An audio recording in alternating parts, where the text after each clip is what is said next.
Bismillahirrahmanirrahim. Assalamualaikum warahmatullahi wabarakatuh.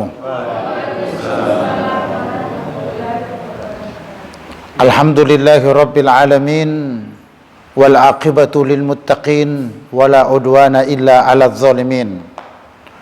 Wassalatu wassalamu ala asyrafil anbiya'i wal mursalin, nabiyyina wa maulana Muhammadin wa ala alihi wa sahbihi ajma'in, amma ba'du. Sahabat kami Ustadz Dias, pegawai syara, tokoh-tokoh agama, tokoh-tokoh masyarakat, Bapak Ibu, hadirin hadirat, semuanya kami doakan kepada Allah. Mudah-mudahan barakah kita di bulan Ramadan ini, semoga tidak pergi Ramadan sebelum dosa dan khilaf kita semua diampuni Allah Subhanahu wa ta'ala. Karena kata Nabi, bu'dan liman adraka Ramadan falam yukfar lahu. Manusia paling celaka mereka bertemu dengan bulan Ramadan namun dosa dan kesalahannya tidak diampuni Allah Subhanahu wa taala. Sehingga dengan demikian, manfaatkanlah Ramadan ini dengan sebaik-baiknya untuk supaya dosa kita terhapus. Apalagi di bulan Ramadan itu Allah datangkan amalan-amalan khusus yang dapat menghapus dosa. Seperti kitab yang saya bawa ini, judulnya Minhajul Muslim oleh Syekh Abu Bakar Jabir Al-Jazairi. Beliau adalah salah seorang penceramah di Masjid Nabawi, wafat 4 tahun yang lalu.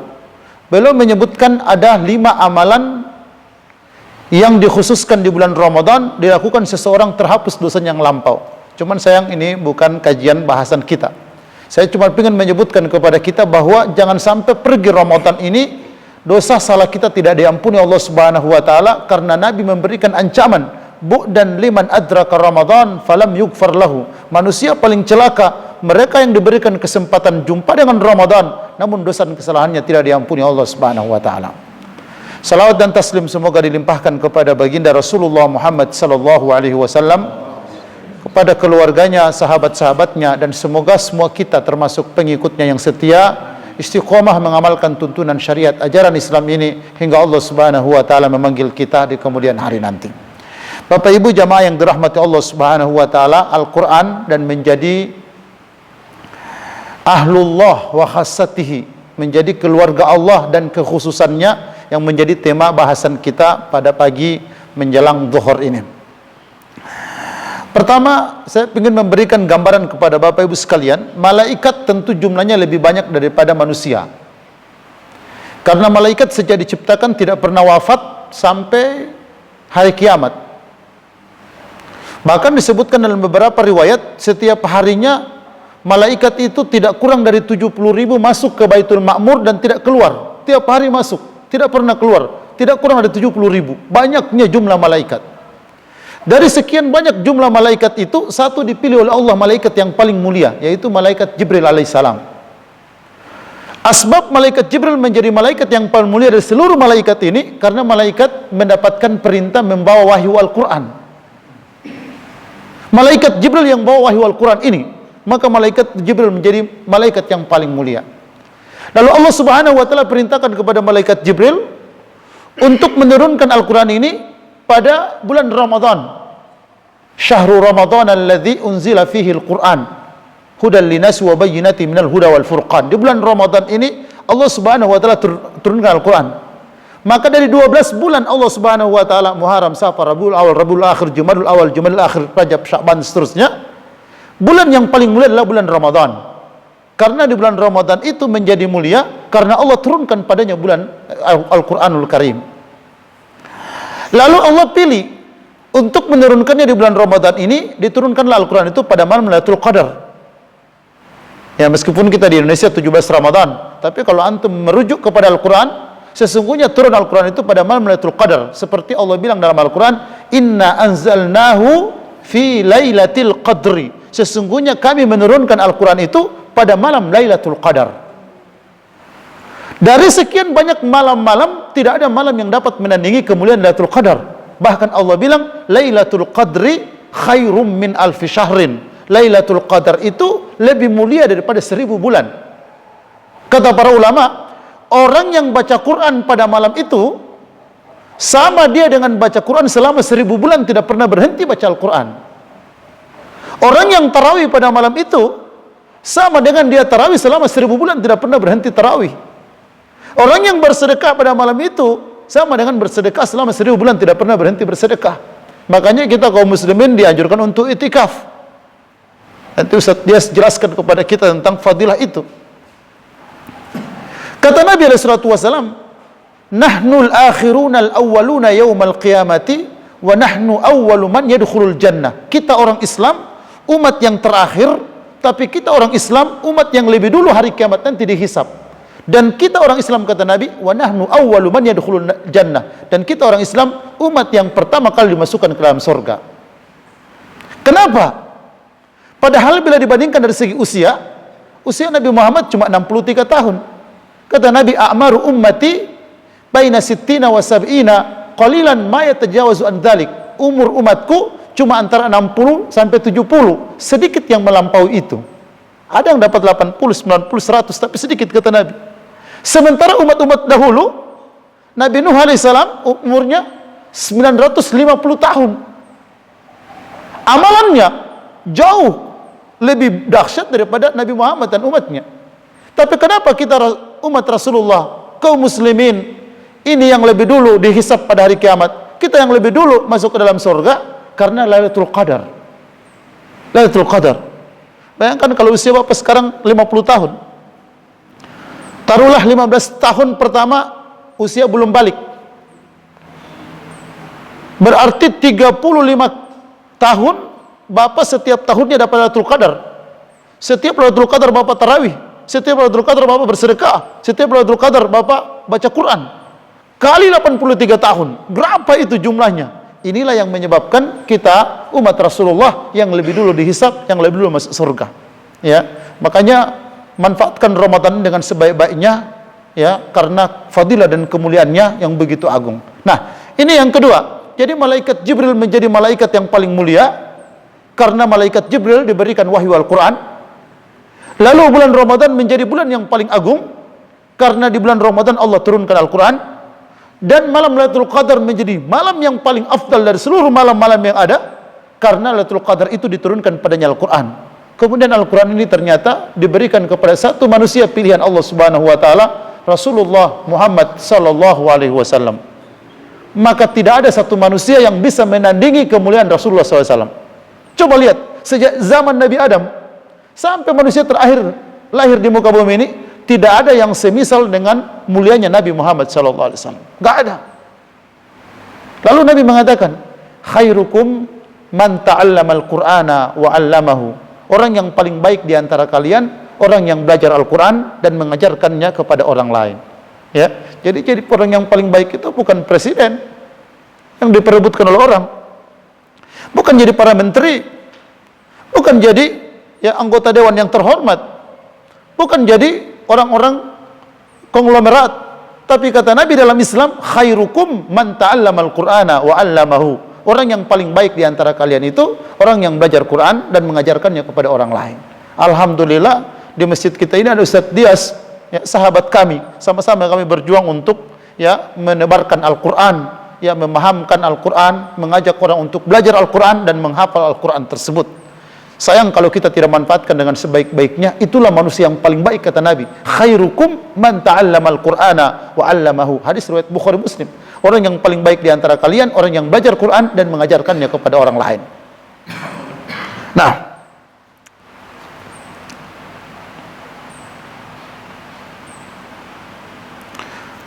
makanya belajar Al-Quran ini adalah merupakan, kalau secara hukum ilmu, belajar Al-Quran itu hukumnya adalah fardu kifayah. Jadi kalau di kampung ini nggak ada yang belajar Quran, berdosa semua orang kampung sini. Tapi membaca Al-Quran dengan tajwid hukumnya fardu ain. Ya. Jadi jangan karena belajarnya fardu kifayah, kalau ada udah belajar sudah saya nggak usah belajar. Mempraktekkan membaca Al-Quran dengan tajwid itu hukumnya fardu ain, wajib setiap orang. Ya. Nah, kata Nabi sallallahu alaihi wasallam, al-mahiru bil Quran ma'as safaratil kiramil bararah. Orang yang mahir membaca Al-Quran dibangkitkan pada hari kiamat nanti bersama malaikat-malaikat yang mulia. Walladzina yaqra'una al-Qur'ana wa yatata'ta'u fihi wa huwa 'alaihi syaq falahu ajran. Adapun orang yang membaca Al-Qur'an dengan terbata-bata, tertate-tate dia membacanya, dia dapat 2 pahala.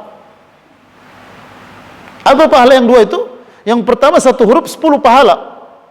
Yang kedua, tertate-tatenya dia membaca itu dicatat sebagai pahala. Makanya keliru orang yang punya pemahaman kalau belum lancar baca Quran jangan baca dulu, berdosa. Ya. Padahal kata Nabi, orang yang terbata-bata membaca Al-Quran dapat 2 pahala. Ya. Saya orang Gorontalo. Kami di Gorontalo kalau ada orang baca Quran di orang meninggal, oh kamu belum lancar bacanya, jangan baca dulu, siksa mayat. Ya. Padahal Nabi SAW mengatakan tidak ada yang begitu. Yang ada itu orang yang membaca terbata-bata dia dapat 2 pahala, nggak ada dosa di situ. Ya. Yang berdosa itu orang yang tahu baca Quran kemudian dia baca dengan salah, itu berdosa. Ya. Jadi ini semangat bagi kita supaya mari kita belajar Al-Quran. Mari di bulan Ramadan, apalagi bulan Ramadan ini Al-Quran diturunkan. Ya, syahrul Ramadan alladzi unzila fihi Al-Quran. Dan malaikat Jibril, wa kana Jibril alaihissalam yudarisuhul Quran. Malaikat Jibril datang kepada Nabi SAW di bulan Ramadan, mengajarkan Nabi SAW Quran di bulan Ramadan. Kita mengaku sebagai umat Rasulullah, ingin masuk surga, berdampingan dengan Nabi SAW, lalu tidak ada kecintaan kepada Al-Quran, tidak ada semangat untuk belajar Quran, apalagi di bulan Ramadan. Makanya sangat rugi orang, sangat menyesal orang kalau Ramadan ini tidak digunakan. Dan ini kesempatan peluang yang menjadi tema ya kita pada pagi ya menjelang siang yang penuh berkah ini adalah menjadi ahlul Quran, keluarga Allah Subhanahu wa taala. Kesempatan Ramadan ini kita menjadi ya ahlul Quran. Kata Nabi SAW, man haruma khairaha faqad hurim. Siapa tidak bisa berbuat baik di bulan ini Ramadan, jangan mimpi kalau bisa berbuat baik di luar Ramadan. Kalau di Ramadan kesempatan kita menjadi ahlul Quran, kemudian nggak jadi, di luar Ramadan susah itu Pak. Ya, kalau bahasa saya itu Ramadan ini kesempatan kita untuk mendaftar Pak, jadi keluarga Allah. Yang dalam hadis itu, ya, hadis dari Anas ibnu Malik radhiyallahu anhu, ya, Nabi SAW bersabda, Inna lillahi ahlina minan nas. Sesungguhnya Allah itu memiliki orang-orang khusus dari kalangan manusia. Qalu man hum ya Rasulullah. Lalu sahabat bertanya, siapa mereka yang orang-orang khususnya Allah itu wahai Rasulullah? Nabi SAW menjawab, hum ahlul Quran, hum ahlullahi wa khasatihi. Mereka adalah ahli Quran, keluarga Allah dan kekhususannya Allah Subhanahu wa taala. Ya, jadi itu yang menjadi tema bahasan kita ya pagi menjelang siang ini, hadis ini ya, pada waktu Nabi SAW mengatakan bahwasanya Allah Subhanahu wa taala memiliki orang-orang khusus. Ya, siapa mereka yang khusus itu? Ahlul Quran, ya. Ahlul Quran hum ahlullahi wa khassatihi. Mereka adalah ahli Quran, mereka adalah hamba-hamba pilihan Allah Subhanahu wa taala, keluarga Allah Subhanahu wa taala. Nah, bagaimana supaya kita menjadi ahli Quran, menjadi keluarga Allah Subhanahu wa taala? Nah, ini insyaallah akan saya sebutkan kepada kita ya satu persatu. Mudah-mudahan ini betul-betul bisa lengket ke kita dan bisa kita manfaatkan Ramadan tersisa ya sekitar ya 19 atau 18 hari lagi. Jangan sampai sekali lagi pergi Ramadan ini kemudian kita tidak gunakan fadilah dan keutamaan-keutamaan yang ada di bulan suci Ramadan. Nah, di zaman Nabi SAW, Nabi sangat memuliakan orang-orang ahli Quran dibandingkan dengan sahabat-sahabat yang lain.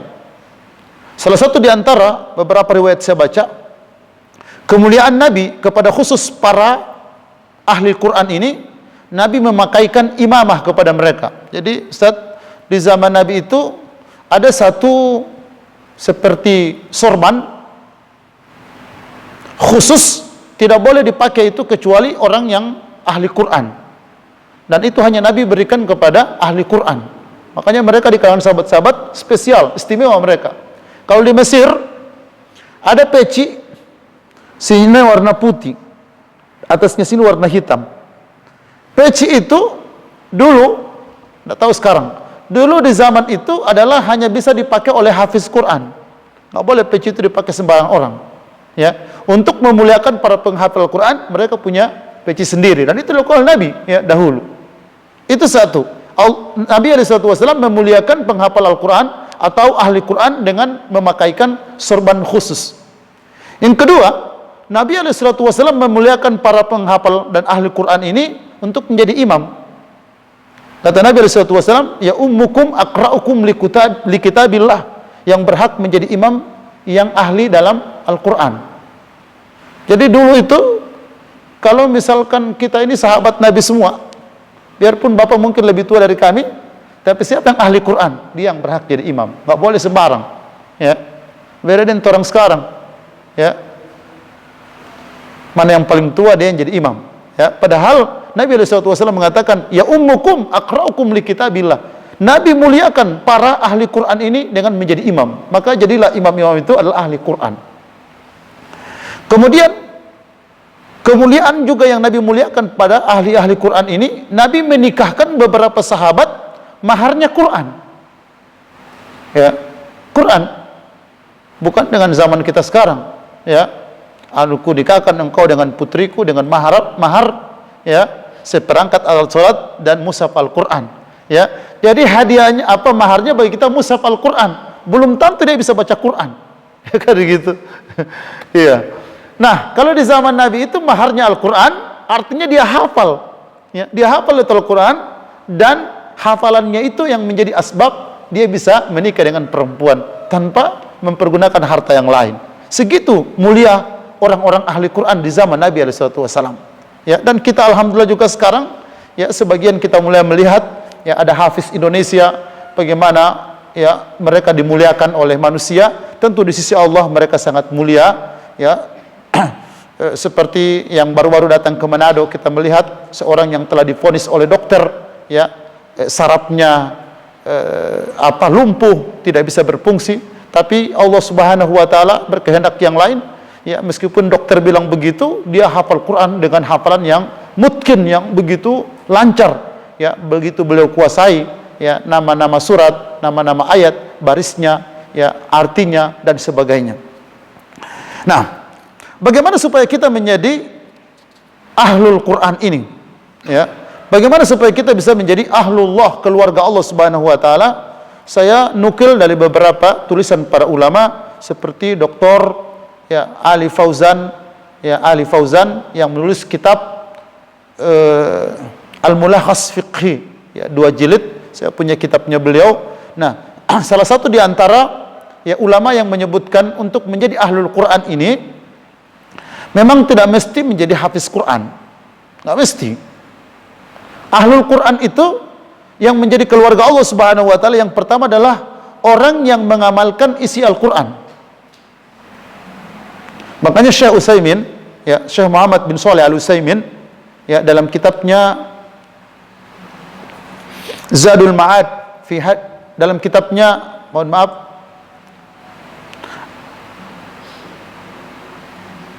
Syarhul Mumti' ala Zadil Mustanqi, ya, beliau mengatakan ada 3 tujuan besar Allah Subhanahu wa taala menurunkan Al-Quran.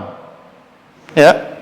Jadi Al-Quran ini Allah Subhanahu wa taala turunkan 3 tujuan utamanya. Yang pertama, Allah Subhanahu wa taala menurunkan Al-Quran ini tujuannya adalah at-ta'abbudu bi tilawatihi. Membacanya dicatat sebagai ibadah. Jadi Al-Quran itu diturunkan yang pertama tujuannya adalah untuk dibaca. Bapak paham atau tidak, pokoknya baca. Ya. Karena membaca Al-Quran itu adalah ibadah. Yang kata Nabi SAW, man qara'a harfan minal Qur'ani falahu asyar. Siapa membaca 1 huruf Al-Quran, 10 pahalanya.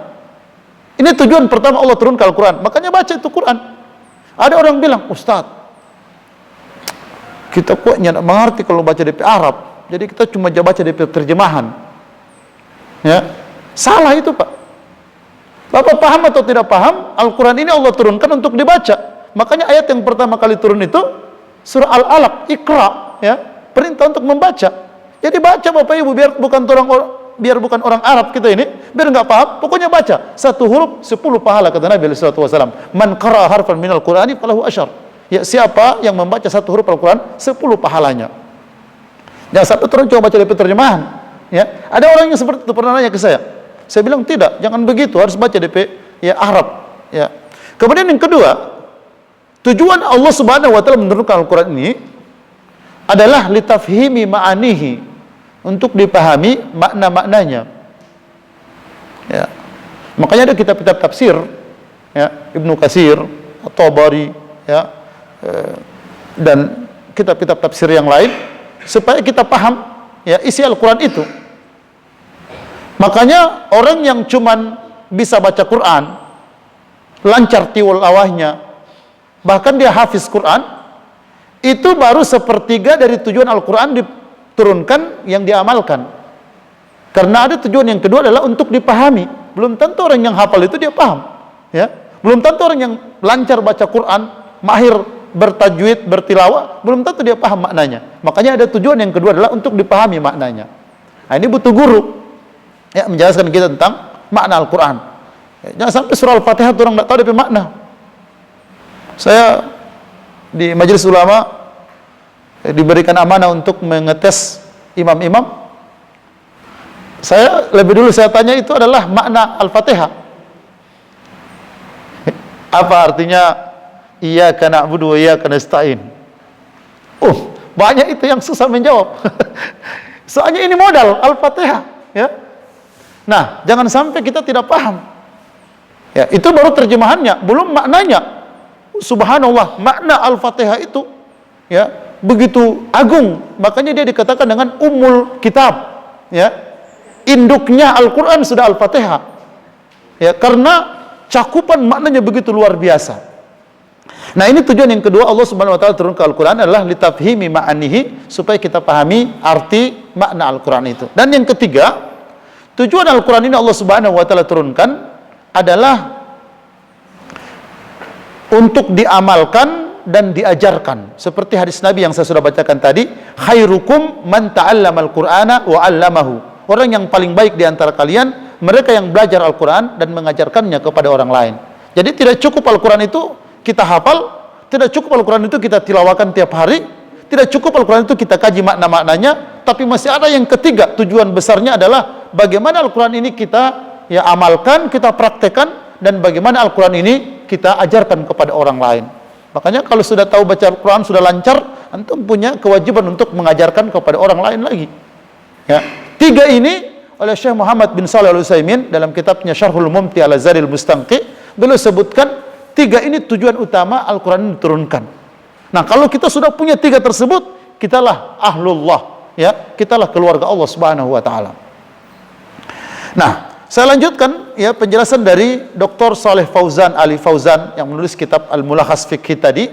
Jadi tujuan apa untuk menjadi keluarga Allah atau ahli Al-Quran, yang pertama itu adalah mengamalkan isi kandungan Al-Quran itu. Jadi kalau orang baca iyyaka na'budu wa iyyaka nasta'in, hanya kepadamu ya Allah kami menyembah, dan hanya kepadamu ya Allah kami mohon pertolongan. Nah, orang yang baca iyyaka na'budu wa iyyaka nasta'in, artinya segala bentuk ibadah hanya ditujukan kepada Allah. Tidak boleh masih pakai jimat. Ya. Karena dengan pakai jimat itu kita masih bertawakal bukan kepada Allah. Padahal orang baca bismillahi tawakkaltu 'alallahi la haula wala quwata illa billah. Kan Nabi ajarkan begitu. Turun dari rumah baca doa ini. Bismillahi tawakkaltu 'alallah, dengan menyebut nama Allah, aku bertawakal hanya kepada Allah. Tapi kalau Bapak punya jimat, Bapak bertawakal kepada jimat. Oh, kalau ada benda ini, ya, entahlah dia rantai babi ke, ya, atau dia cincin sakti, atau tasbih yang memiliki kekuatan gaib, ya. Oh, kalau pakai ini biar orang tiup-tiup tidak mapan, ya. Kalau pakai ini jualan laris manis laku. Nah, kalau kita punya benda-benda tersebut, kita bertawakal kepada benda itu. Padahal orang baca iyyaka na'budu wa iyyaka nasta'in. Nah, ini yang dimaksud ya, bahwa ahlullah, ahlul Quran, keluarga Allah Subhanahu wa taala, yang pertama adalah mereka yang mengamalkan isi Al-Qur'an. Ya, ini mudah-mudahan bisa menjadi kajian-kajian kita ke depan, bahwa Al-Qur'an itu tidak hanya kita baca saja, tapi bagaimana bisa kita kaji, ya, kita pahami artinya dan kita praktekkan. Itu bahasa surah Al-Fatihah, ya. Kemudian yang kedua, menjadi ahlul Quran adalah mereka yang menjalankan perintah Al-Quran. Ara'aital ladzi yukadzibu biddin. Tahukah kamu orang-orang yang mendustakan agama? Fadzalikal ladzi yad'ul yatim. Mereka yang menghardik anak yatim. Wala yahuddu ala ta'amil miskin. Tidak menganjurkan memberi makan pada orang miskin. Dia banyak makanan, hartanya banyak, kekayaannya melimpah, tetangga-tetangganya banyak miskin, nggak pernah dia peduli dengan itu. Ini orang yang tidak, ya, menjalankan perintah Allah Subhanahu wa taala Al-Qur'an. Bukan ahlu Quran begini. Biar dia hafiz Quran, ya, tapi nggak peduli dengan orang lain, maka ini bukan ahlu Quran, ya, ini bukan ahlullah. Jadi persyaratan yang kedua menjadi ahlullah, ahli Quran itu adalah mereka yang menjalankan perintah Al-Quran, dan banyak perintah Al-Quran, ya, banyak. Dzalikal kitabu la raiba fi hudan lil muttaqin. Al-Quran itu tidak ada keraguan di dalamnya, petunjuk bagi orang-orang bertakwa.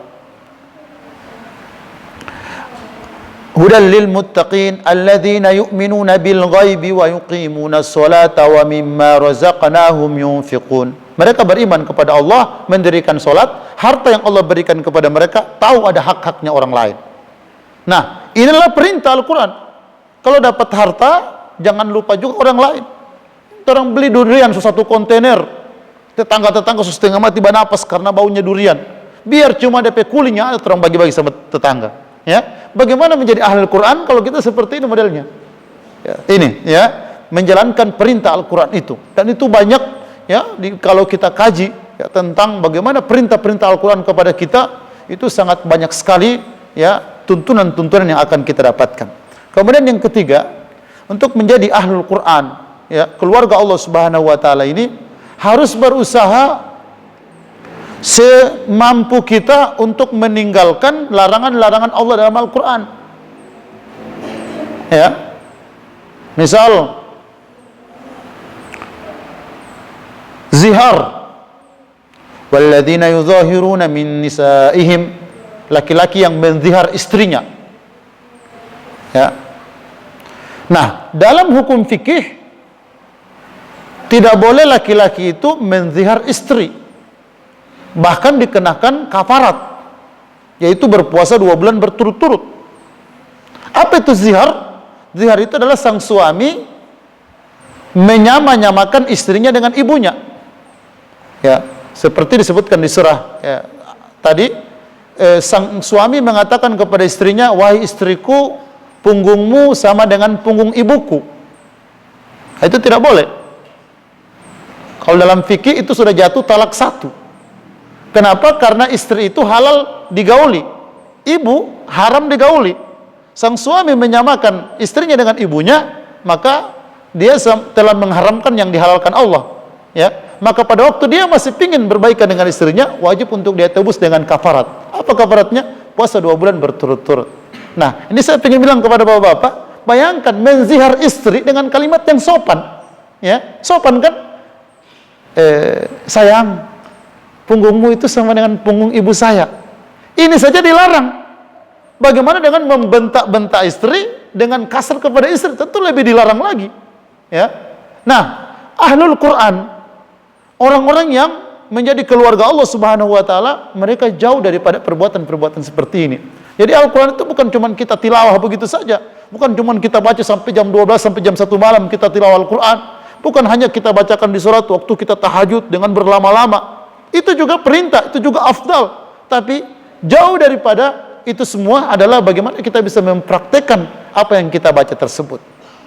Ya, itu banyak larangan-larangan Allah Subhanahu wa taala dalam Al-Quran yang kita lihat di zaman sekarang ini, ya, subhanallah, banyak yang melanggar, banyak yang, ya, melakukan hal tersebut. Nah, jangan sampai kita yang pingin menjadi ahlullah, ahlul Quran ini, kita juga ikut-ikut dengan hal tersebut. Sekali lagi, kembali kepada poin yang saya bilang tadi, Ramadan ini Bapak Ibu sekalian, kesempatan kita untuk mendaftarkan diri menjadi ahlul Quran. Karena inilah bulan Quran. Nah, kalau antum tidak mendaftarkan diri di bulan Ramadan ini, sulit bisa mendaftar di bulan yang lain. Karena Nabi bilang, man haruma khairaha faqad hurim. Siapa yang tidak bisa berbuat baik di bulan ini, Ramadan, sulit bagi dia untuk berbuat baik di bulan yang lain. Kalau Ramadan antum tidak bisa jadi ahlul Quran, di luar Ramadan susah itu. Ya, maka jadikan momen Ramadan ini berbondong-bondong kita mendaftar. Ya, bagi bapak ibu yang belum terdaftar, dibuka pendaftaran itu menjadi ahlul Quran. Dan Al-Quran itu, ahlul Quran itu, ya kita telah disebut terdaftar kalau poin-poin ini ada di kita. Ya, yang sudah saya sebutkan satu persatu ini. Mereka menjauhi larangan-larangan Allah Subhanahu wa taala yang ada di Al-Qur'an. Tilka hududullah fala taqrabuha. Itu adalah aturan Allah, jangan melampauinya. Nah, aturan-aturan yang sudah Allah Subhanahu wa taala sebutkan di Al-Qur'an itu jangan lampaui. Itulah orang-orang ahli Al-Qur'an. Mereka tidak berani melampaui ya aturan Allah Subhanahu wa taala. Kemudian yang keempat, untuk menjadi ahli Al-Qur'an, ya keluarga Allah Subhanahu wa taala yang disebut ke dalam hadis ya Anas bin Malik yang saya bacakan tadi, adalah mereka tidak melanggar batasan-batasan dan yang telah digariskan oleh Al-Qur'an. Ya, misal surah Al-Hujurat ayat 1 dan 2. Ya ayyuhalladzina amanu la tuqaddimu baina yaday Allahi wa rasulihi wattaqullaha innallaha sami'un alim.